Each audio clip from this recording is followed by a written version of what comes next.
Hello and welcome back to the video on the Wrestlers Way and to another edition of Smackdown Out of 10. And Joe, it's a big show today. Obviously we've got the fallout, or lack of it, of Brock Lesnar returning and Roman Reigns defeating Riddle last week.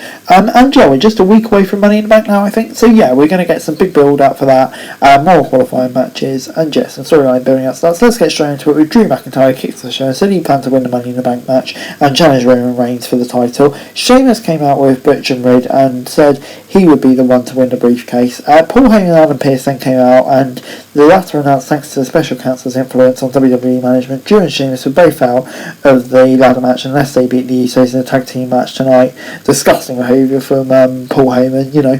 But no, yeah, I mean, it's a good start. Creates an interesting dynamic at the end of the show. I wasn't too sure about it, but yeah, I'll go into it in more depth later. But anyway, moving on then to another Money in the Bank qualifying match. Sami Zayn versus Shinsuke Nakamura. Nakamura started strong and got an armbar locked in early on, but Sami broke out. Shinsuke got some big strikes out on the sunset bomb on the ropes before Zayn wiped him out at ringside with an exploded suplex, hoping to get the count out win. Shinsuke barely beat the count out before Sami dropped him from the top rope. Back after the break, Nakamura tried for a suplex, but his opponent cancelled it before being dropped on the turnbuckles. The Master Strategist then tried to get the pin with his feet on the ropes, but was caught by the ref while Zayn argued with the official. Nakamura nearly rolled him up for the win. Zayn dodged a king shatter by fleeing the ring, but Shinsuke chased him out and hit the move outside. Back in the ring, Sami managed to hit the Haluva kick and picked up the win. And yes, Sami going into Money in the Bank, I kind of wanted to see it for a long time, and I think he wouldn't be a bad winner at all. But yeah, just on the match itself, it was a really fun match. Gets 7 out of 10. I'm looking forward to seeing what Sami Zayn can do in a ladder match, because he's going to be great in it.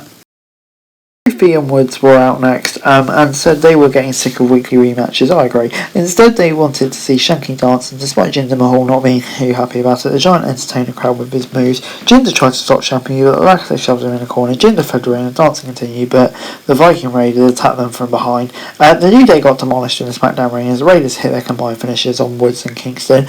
Yeah, at first I was thinking, what the hell is this? But you know, it actually turned out really good. Viking Raiders heel looks like they can get a push and much deserved, and I really can't wait to see what they can do as heels. Yeah, that's great stuff in the end. Sonya Deville was then back on SmackDown and demanded the match. Peace puts her in a handicap match against Raquel Rodriguez and Lacey Evans, which was up next. Deville walked out with Baszler and Xia Li to start the match. Right off the bat, Baszler and Lee distracted Raquel while Sonya went after Lacey in the ring. Sonya remained in control and kept Lacey from making the tag, but Rodriguez managed to get in. Rodriguez hit some big slams and dropped Sonya on turnbuckles before Baszler distracted her from getting the Texana bomb. Lacey then snuck in the tag and came in with a women's right for the pin. After the match, Deville, Lee and Baszler attacked the winners but got wiped out instantly. Yeah, I mean, like, this was all just very random. Wasn't a fan of this at all, to be honest. Yeah, it's just kind of average stuff, so I'm going to give it a 5 out of 10. Very weird. The Street Profits were then hyped up for Money in the Bank, created some jokes backstage on SmackDown before he headed to the ring, and we got Ronda Rousey's entrance music with Natalya came out dressed as the women's champ and pushed the stroller. After a break, Natalya mocked Ronda and said that the latter almost had to be submitted to a hold. She said that Ronda was the saddest woman on the planet and pushed the stroller around in the ring. The real Ronda Rousey then showed up and took shots at Natalya for getting enhancement surgery to stay relevant as she lacked the talent. A brawl broke out and Ronda ripped Natalya's jacket off before the latter ran away. I mean, like, yeah, it's fine, but to be honest, I just can't get into this feud at all.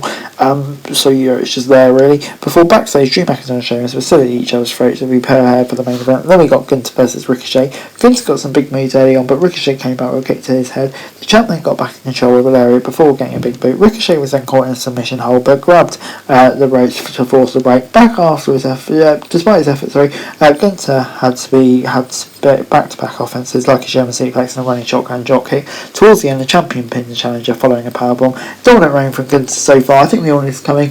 But yeah, dominant win. We love to see it. I want to see Gunther as champ for as long as possible. 7 out of 10 from me. Sami Zayn and Paul Heyman were then backstage when the former champion confirmed he would never cash in on Roman Reigns. However, he added he might cash in on Brock Lesnar before quietly moving out of frame as the special counsel glared at him.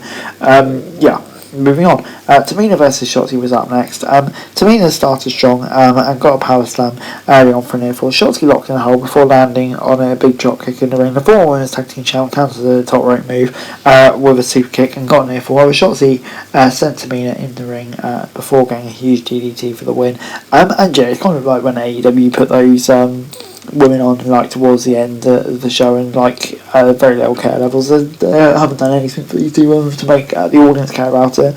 And Jerry very much just fell there, to be honest. So yeah, it has to get 5 out of 10 from me. Backstage, Max Dupree told Alan Pearce that his modelling agency debut was ruined this week because the dressing room wasn't good enough.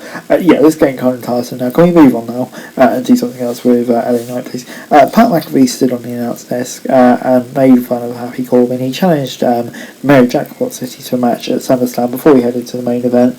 Yes, please. Pat McAfee back in action. No one's going to say no to that. But anyway, it's time for the main event. Drew McIntyre and Sheamus versus the Usos. Jimmy was isolated in the ring early on, and Jay and Drew kicked off the match. Jay was sent outside and dodged a claymore before McIntyre attacked and wiped out Butch. Sheamus then walked out of the ring and started a brawl with Drew as we headed for the break. Back on SmackDown, Drew took a beating and Jimmy hit a frog splash before Sheamus broke out of the pin. McIntyre hit some neck breakers before missing the claymore. Butch and Holland came back and we saw Sammy transfer as well, but the Street Profits took him out. McIntyre hit a dive on the crowd, trying for the claymore, but took a super kick instead. The former WWE champion then recovered and hit the claymore before getting a pin. Yeah, I'm kind of torn in it. It was kind of an intriguing way to get Drew and Sheamus into the match, something really different.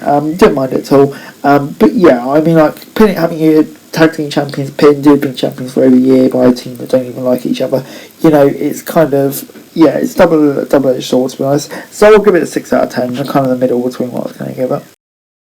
Overall this week, SmackDown gets a 6 out of 10 from me. Yeah, I mean, like, I didn't mind SmackDown this week. There were some really good bits on there, and some bits that weren't so good in there. Kind of like a lot of the women's division stuff wasn't that great. But, on the whole, it wasn't a terrible show at all. Did it quite live up to last week's standards? Probably not. But, on the whole, it wasn't too bad. But anyway, guys, that's the video. Thanks for watching. Remember to like, share, subscribe, for anything else kind of stuff, and follow us. Thanks so much for daily wrestling news. Subscribe to my channel, that'd be greatly appreciated. Thanks very much for watching. Peace out.